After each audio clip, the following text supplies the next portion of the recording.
árabes, americanos, chinos. De hecho, la Cámara de Comercio Colombo-China decía en el tiempo esta semana que la invasión de chinos y de empresas chinas en Colombia había sido de un crecimiento del 300% durante el último año. Entonces eso quiere decir que muy seguramente nos va a tocar empezar a conocer las costumbres chinas. Entonces el libro no solo habla de protocolo, sino de protocolo en función de la geografía a donde vayamos o del tipo de empresa que tratemos según su origen. Entonces está desde cómo dirigir una carta, hasta cómo ir vestido, hasta cómo ir a hablar con un chino o con un estadounidense o un japonés o un italiano o un alemán. Entonces por eso les referencio el libro porque es muy importante. Muy bien. Entonces ahora hablemos del tema de la importancia de dar servicio, ¿sí? Dar servicio como modelo de trabajo y proceso de atención implica primero que todo segmentar, que fue lo que hicimos en el taller pasado, en donde uno hace un proceso de búsqueda y acercamiento de clientes. La parte que sigue es la conquista, que es la promesa de valor, construir una promesa de valor. Nos podemos basar en el modelo de Michael Porter, en donde están protocolo de entrada, actividades de proceso, actividades de salida, actividades de valor, ¿sí? Y la venta pura, porque cuando yo salgo a vender un producto o servicio, lo que hago es prometer un beneficio y yo lo presto en función de, uno, conocer la necesidad del cliente, dos, conocer las expectativas, no es igual, necesidad es tomar sed, pero la expectativa es que el jugo no esté tan dulce. Entonces las personas o los empresarios confundimos necesidad y expectativa.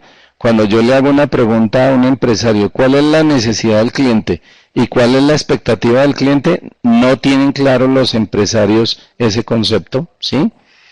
Los requerimientos del cliente, o sea, ¿cómo quiere el jugo? ¿Lo quiere grande, lo quiere pequeño?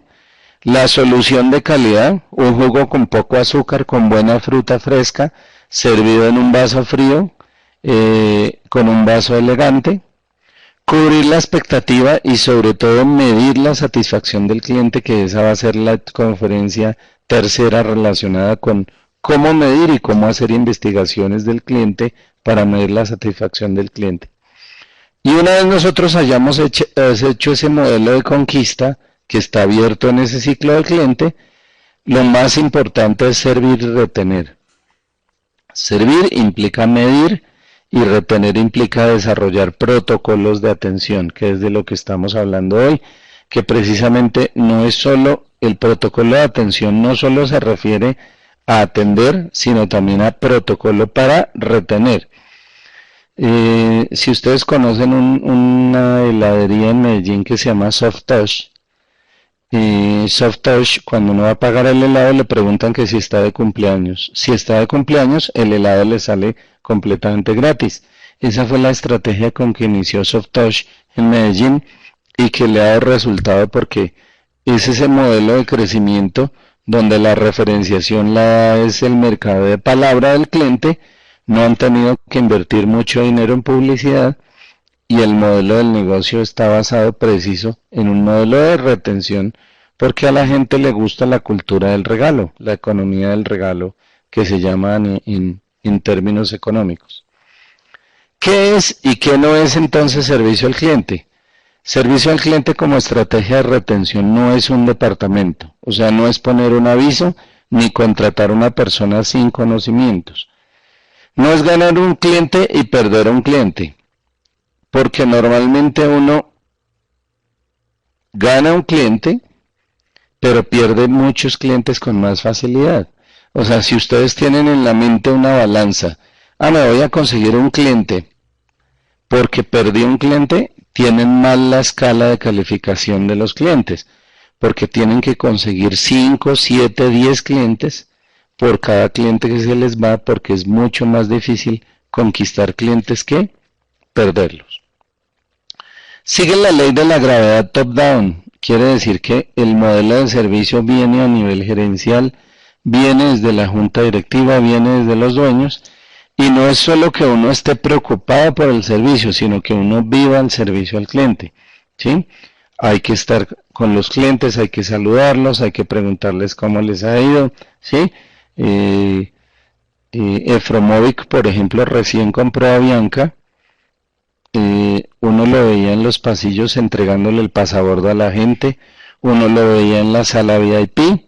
A mí me preguntó cómo le parecen las salas VIP y le dije, la comida muy bien, pero para los que venimos a trabajar muy mala porque el internet es malo.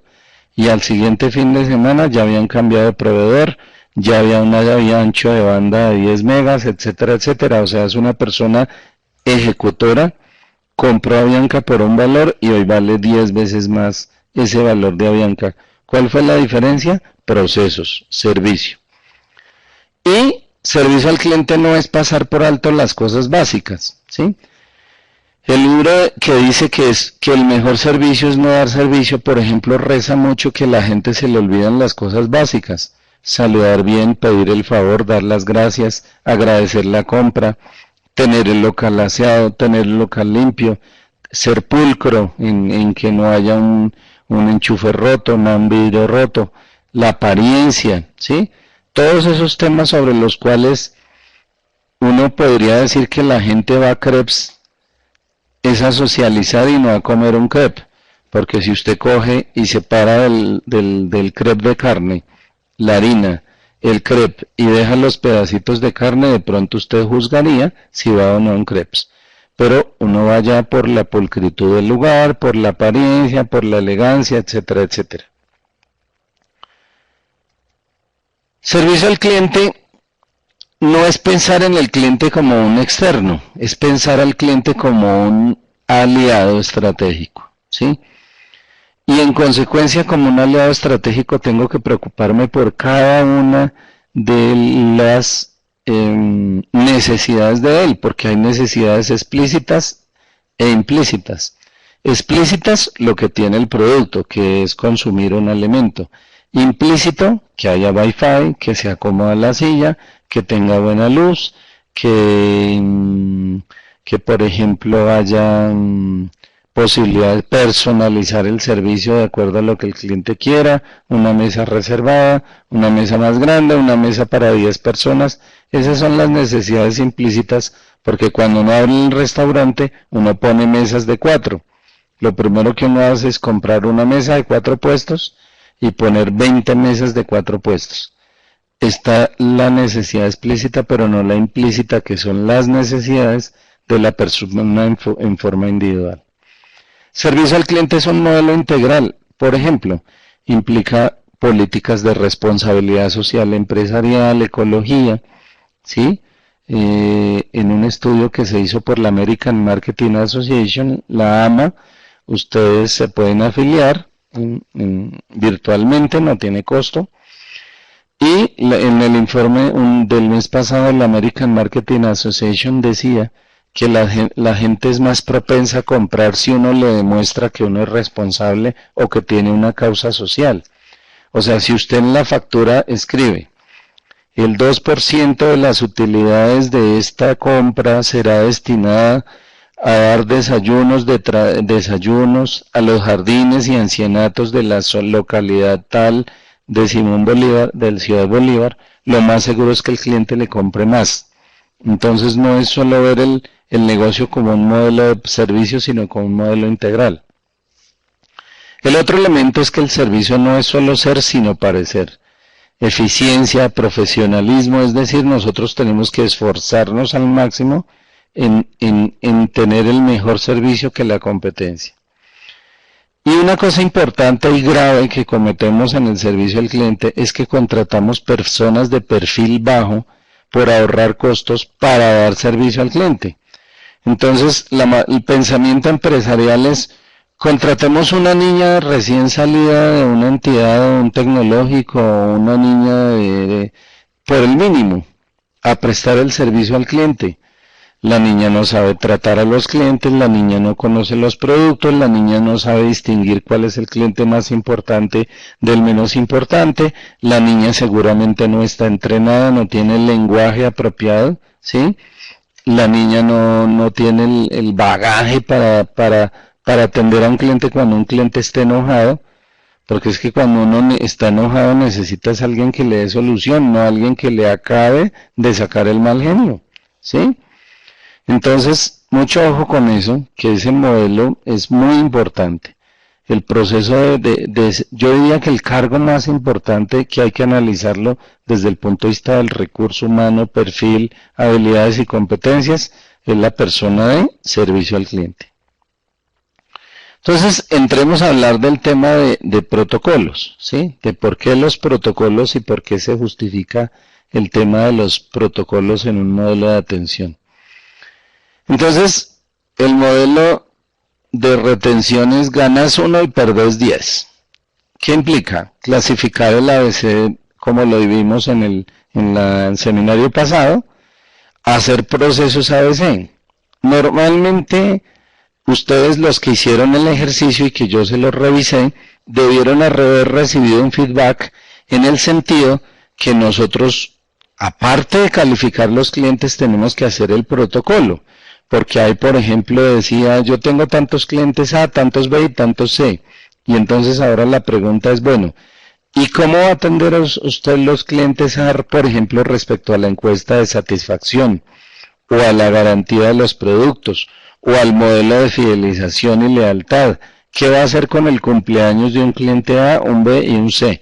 Entonces la parte más importante realmente es los procesos, lo que uno construya alrededor de esa estrategia de ABC, y en consecuencia hacer unos presupuestos de gastos y servicio basados, en el ABC de las ventas. ¿Qué quiere decir? Que zapatero a tus zapatos, que yo tengo que asignar un poquito más de presupuesto a los clientes A, así sean menos, y un poquito menos de presupuesto a los clientes C, así sean más, porque tiene todo que ver un sentido de pertenencia. El punto cero de la propuesta de valor cuando vamos a diseñar un protocolo es pensar en las necesidades del cliente.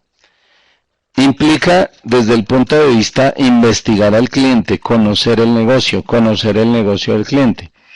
Una de las tareas que yo coloco a mis empresarios en las consultorías es dibujen de enero a diciembre una tabla que muestre las elevaciones de ventas o ingresos de su cliente. O sea, dígame cuándo su cliente más gana dinero y dígame su cliente cuánto menos gana dinero. ¿Y qué pasa normalmente? Que mi empresario no puede contestar esa pregunta. Entonces yo le pregunto, acto seguido le pregunto a ese empresario, bueno, y si usted no conoce cómo son las ventas de su cliente, ¿cómo le va a entregar valor? ¿Cómo usted le va a ayudar a darle un mejor servicio, a ayudarle a vender, a entenderlo, cuando él menos tiene dinero o cuando él más necesita apoyo suyo? Porque usted le puede financiar cuando no tenga ingresos, pero le cobra de contado cuando él recibe mucho dinero. Eso es dar valor, por ejemplo, en el tema de cartera. Entonces, ahí es donde evidenciamos que casi nadie sale del punto cero y es las necesidades del cliente. Y segundo, no conoce el cliente, no lo visita, no le pregunta, no investiga, ¿sí? Y una vez yo conozca el punto 1, que es investigar las necesidades del cliente, evalúo mi capacidad operativa. ¿Qué quiere decir mi capacidad operativa? Que muchas veces las necesidades del cliente superan mi capacidad operativa. Y ahí es donde es necesario, preferible, dejar de atender unos clientes a los que yo no le pueda generar un valor agregado. Tercer elemento, diseñar un modelo de cadena de valor. Entonces dijimos que nos apoyábamos en Porter para diseñar los elementos de valor. Y antes de entrar en ese tema, aclaro, el valor no es su producto o servicio. O sea, cuando uno piensa en cadena de valor, lo primero que dice es, nosotros prestamos los servicios de hotelería. No, eso no es una cadena de valor. Los problemas de alguien son llegar a hospedarse una noche a las 11 de la noche, contar con un teléfono para llamar a pedir un domicilio, tener una Wi-Fi, que le atiendan, que le hagan que le impriman el pasabordo porque la persona sale a las 6 de la mañana, ¿sí? O sea, nosotros normalmente pensamos es en el servicio de hospedaje, no pensamos en la necesidad del cliente. Y ese es un enfoque distinto para generar valor. Hay un hotel en Barranquilla, por ejemplo, que nos recibe a nosotros los docentes, nos conoce por el nombre, llegamos a las 9 de la mañana y nos pregunta, profe, ¿en qué vuelo llegó? Y uno le dice en el 9805 la persona en la recepción le dice, desea que le preparen jugo y se lo manda a la habitación, porque para subirse en ese vuelo usted se tuvo que haber levantado a las 4 de la mañana, o sea que no ha desayunado. Cuando te despiden, te entregan en el checkout el check-in de la aerolínea. Con eso uno se va tranquilo entre el taxi y ya sabe que tiene una silla asegurada. Es decir, es un hotel que está pensando en necesidades, no en la hotelería. Entonces, repito, generar una cadena de valor de servicio no es pensar en mi negocio. Lo primero que uno tiene que hacer para generar una cadena de valor es abstraerse de lo que hace, de lo que vende, de lo que comercializa, etcétera, y ponerse en los zapatos del cliente. Mónica, que si puedes devolverte, no a la anterior, sino a la que iba antes, por favor, ya necesito ver algo. Estoy preguntando que si quieres que preguntar algo al respecto, que diga algo. Podría pedir el favor si podría retroceder a la diapositiva anterior. Gracias. Ok, bueno.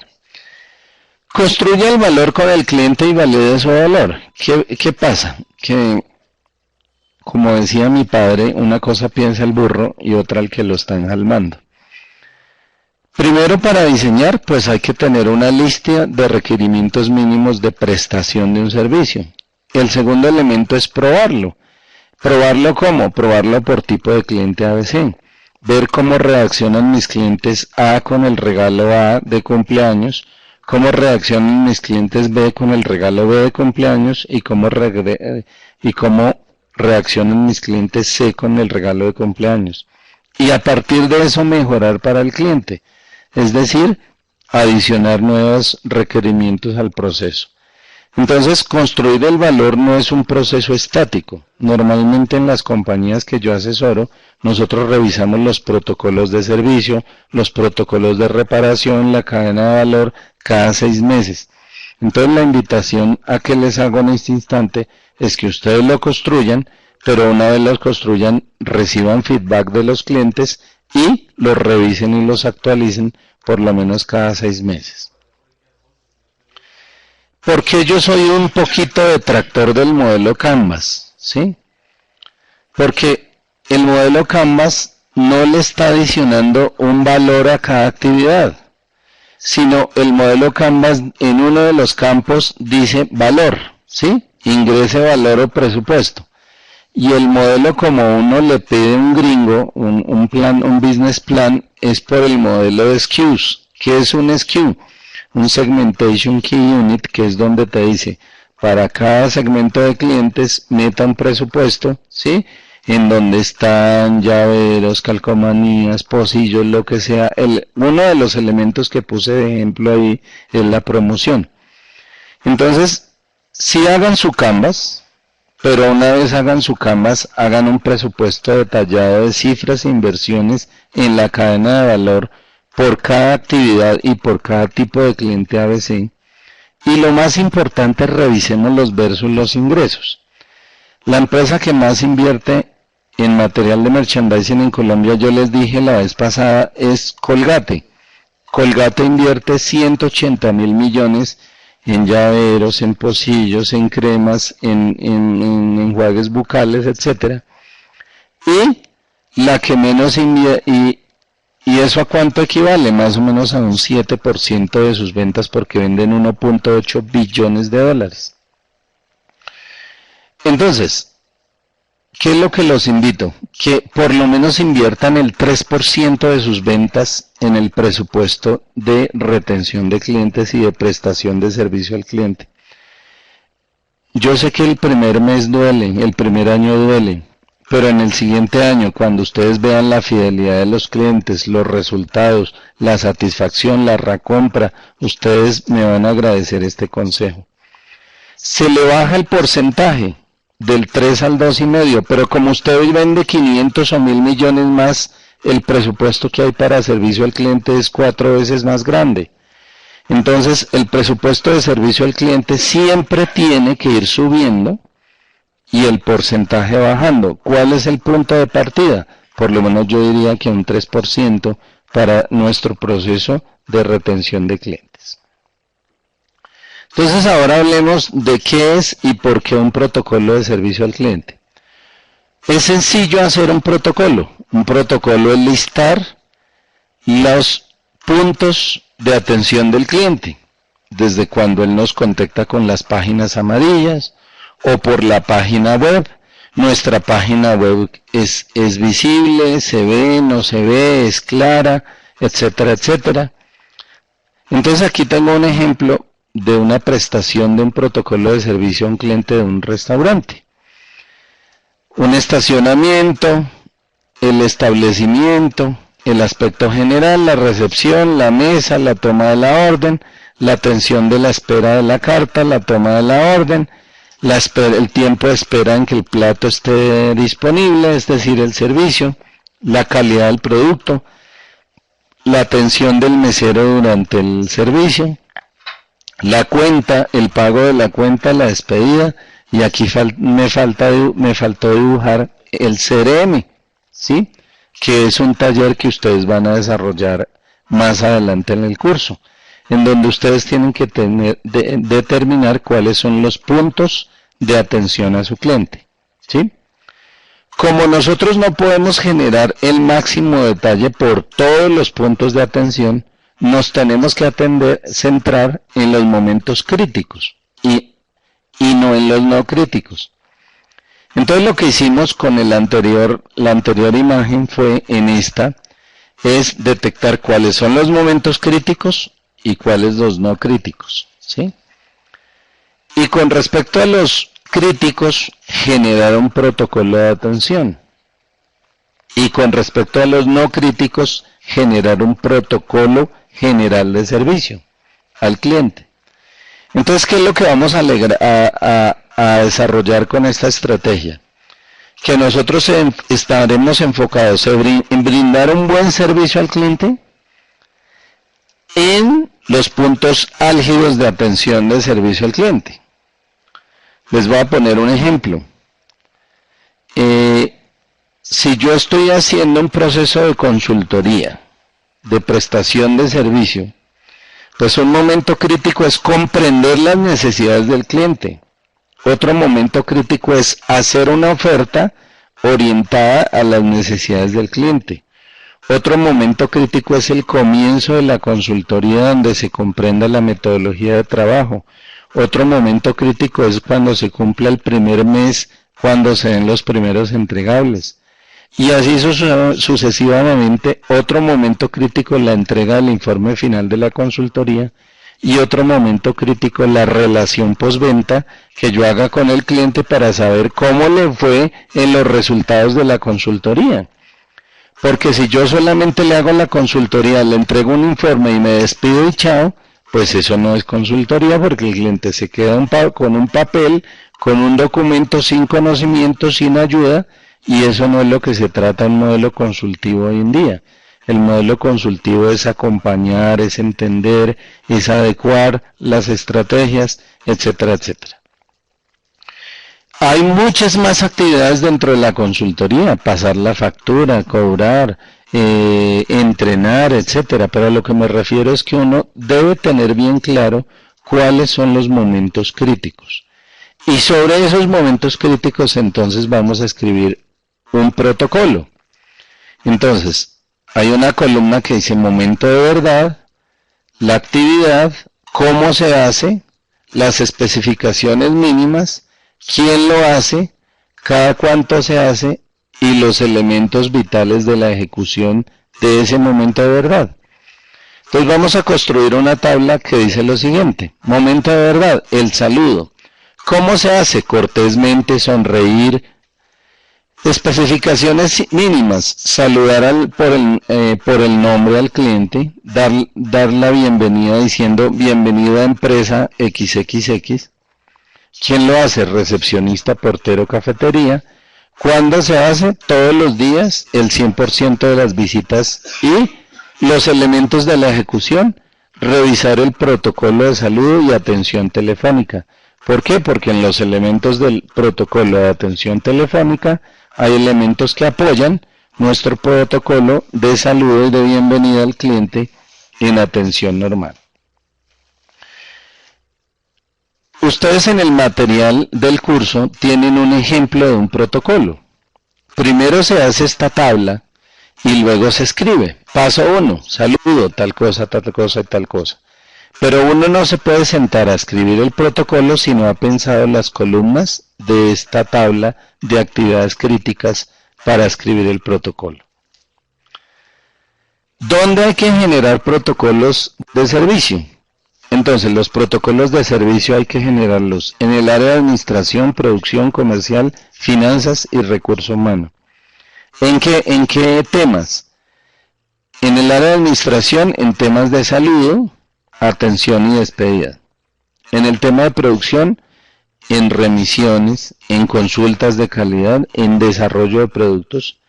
En ventas, en el tema comercial, en la postventa y en la estrategia de CRM, o sea que en el área comercial tenemos 3 protocolos. En finanzas, el tema de cartera y el tema de conciliación. ¿Por qué? El área de ventas se esfuerza por conseguir un cliente.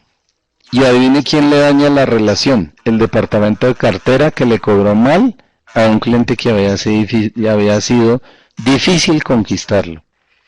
Entonces, por eso repito que todo el protocolo de servicio no es solo para departamento de servicio al cliente, ni mucho menos, sino que para cada área de la empresa existe un protocolo de servicio.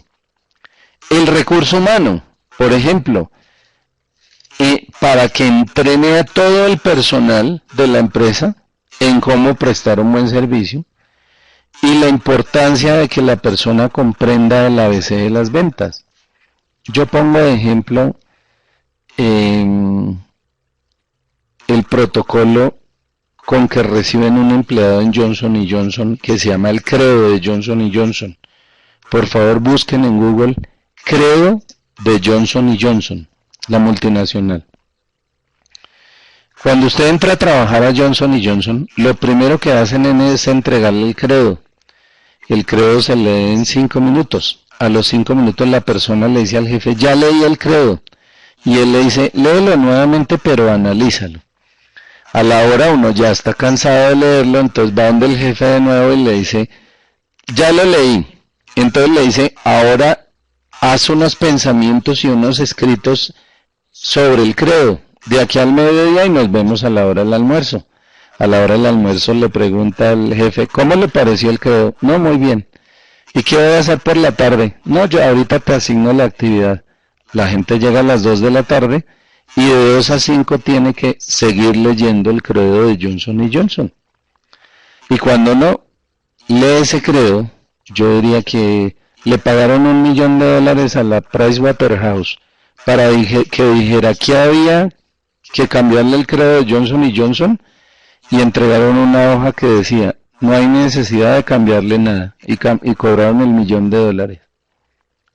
Es un material que ustedes tienen que consultar para que ustedes vean la esencia de la filosofía de por qué todas las áreas tienen que involucrarse en una estrategia de servicio. ¿Sí? Como proceso, ¿cómo se hace el protocolo? Entonces, escribe el protocolo y viene un proceso de capacitar y entrenar. Yo no sé si sea claro para todo el mundo qué es capacitar y qué es entrenar. Capacitar es dar la habilidad, ¿sí? Y entrenar es generar la competencia del desempeño. Es decir, que la gente lo produzca como si nada, que lo tenga en el ADN de su ser, dar un excelente servicio al cliente. Y no sobra premiar y conservar el recurso humano, ¿sí? Premiar es dar felicitaciones por el servicio. Premiar es poner el salario variable. Yo trabajé en una multinacional y tenían un programa de sugerencias. Yo sugerí que nos quitaran el 10% del salario y el 10% del salario quedara sujeto a la satisfacción del cliente. En la empresa me amaron, pero me gané 400 compañeros de enemigos, porque de ahí en adelante todo el salario variable, toda la proporción variable era en función de la satisfacción del cliente. Si el cliente estaba satisfecho, nos pagaban. Si no estaba satisfecho, no nos pagaban. Así de sencillo. Ahora hablemos un poquito de nuestro protocolo de reparación, que es muy similar al tema de prestación del servicio, pero relacionado a reparar. El peor pecado del mundo es no reconocer los errores. Digamos que cuando uno llama al proveedor de televisión o de celular y le dice, oiga señorita, este fin de semana no tuve televisión. ¿Y por qué no llamó? Porque es que el teléfono fijo al que puedo llamar depende de su servicio de televisión. Ah, qué pena. Bueno, deme sus datos y le mandamos un revisor. Pero no hay un protocolo en pobrecito, estuvo sin fin de semana, le voy a dar 3 días de películas, le voy a mandar unas crispetas, le voy a mandar una gaseosa de 2 litros, le voy a dar unas boletas de cine, le voy a poner un canal premium, no me hacen una encuesta para saber a mí qué tipo de películas me gustan para que no me pongan un canal que no me gusta. Entonces digamos que cuando uno está pensando en los zapatos del cliente hay que pensar en reparar, ¿sí? Yo cometí un error, debo repararlo. Eso implica cambiar mi forma de pensar, cambiar mi forma de sentir, cambiar mi forma de actuar y generar hábitos de reparación. Cambiar mi forma de pensar es pensar, oiga, yo no le presté un servicio al cliente. De sentir es que me dé pena que él se sintió mal por el servicio. Y de actuar es que yo no le diga al cliente qué pena, sino que siempre haya un hábito relacionado a la reparación. Protocolos de servicio asociados a cada área en cuanto a la reparación. Entonces, administración, mal servicio o fallas en la comunicación. No llegó un extracto. No le avisamos que este fin de semana íbamos a cortar el servicio. No le dijimos que, por ejemplo, el tratamiento odontológico iba solo hasta tal proceso y de ahí en adelante era cobrable. Errores de la producción del servicio o errores de despacho en el tema producción.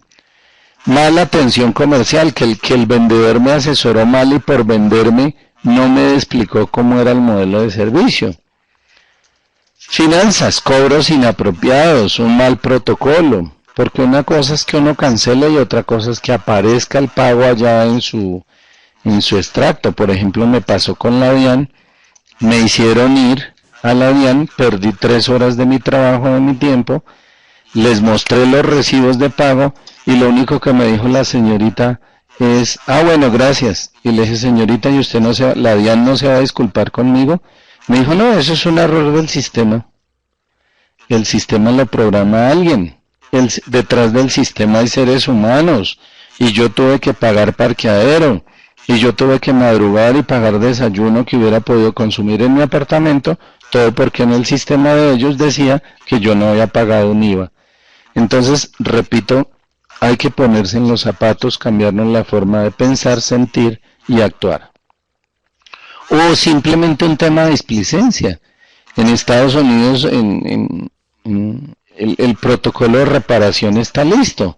¿Qué día en Disney fui y le dije a una niña, oye, esa máquina de allí me robó un billete de $5? Y la niña dijo, sí, con mucho gusto. Oprimió su caja registradora, me entregó mi billete de $5 y dijo, discúlpenos, si necesita comunicarse o reportarle su inconformidad, por favor escríbanos a este email. Y muchas gracias por avisarnos. Llamando a revisar la máquina. Y yo decía, igual que en Colombia. En Colombia hasta que no hubieran hecho el inventario de la máquina, no me devuelven ni $5. Un arqueo de caja para poder devolverme $5. Entonces, repito, es lo mismo. Vamos a ver un ejemplo de producto errado. Se comunica que efectivamente fue un error nuestro. se pide disculpas, el jefe de despachos se comunica directamente con el cliente, el jefe de despacho revisa un protocolo de reparación y hace el envío urgente del despacho mal elaborado. Entonces todos estamos orientados, repito, a ser obsesivos con el tema de prestar un excelente servicio. Las reparaciones tienen que estar condicionadas en gravedad leve, media o alta. Una gravedad leve, por ejemplo, en un error de despacho, que faltaron 5 de 100 ítems. Una gravedad media, que se hizo un pedido completo y faltó todo ese producto, es decir, todo un ítem. O gravedad alta, que el despacho no llegó, o que no llegó a tiempo. Entonces, según el tipo de gravedad, yo tengo que hacer una reparación. ¿Por qué? Porque cuando las faltas son graves, el cliente exige un nivel de regalo que esté en línea con esa reparación. Recientemente yo pedí para mi celular el case y el vidrio, porque no se conseguía aquí en Colombia. De Alibaba me contestaron qué pena, que se nos refundió el despacho, y en consecuencia me contestaron que qué quería de regalo de una lista de ítems. Yo dije, quiero este regalo, y efectivamente me lo mandaron. O sea, ellos tienen clarito el concepto de reparación. Y eso que estábamos hablando de un portacelular y de un vidrio para la protección del celular. Entonces, insisto, por favor, cuando estén esquematizando esto, piensen en gravedades leves, medias y altas para estar alineados. Y asignen tiempo a escribir esto. Asignen recursos, capaciten su gente, entrénenla, ¿sí? O sea, el tema de reparar en Colombia está en pañales. Yo estuve en Expo Marketing y le hice la pregunta al expositor y le dije, ¿qué pasa en Colombia con el tema de la reparación? Y decía, efectivamente nuestros empresarios están pensando en vender, no están pensando en retener, en lealtad, y mucho menos en reparar. Entonces, pues con que ustedes hagan algo en este proceso, estamos sembrando una semilla de mejora de nuestra postura empresarial al respecto. Un ejemplo que les tengo aquí, Nestlé. Nestlé tiene todo un protocolo para el tendero, si le faltó un producto, si le llegó un producto que no era, si el vendedor lo atendió mal, le hace una encuesta al tendero, los tiene clasificados por tiendas A, tiendas B, tiendas C, hace un evento por separado para tenderos A, tenderos B, tenderos C, es decir, las multinacionales ya tienen la tarea hecha. Ahora nos toca a nosotros, los demás empresarios, desarrollar la estrategia como tal. Entonces ahora pasemos a la sección de preguntas y con mucho gusto desarrollamos el proceso.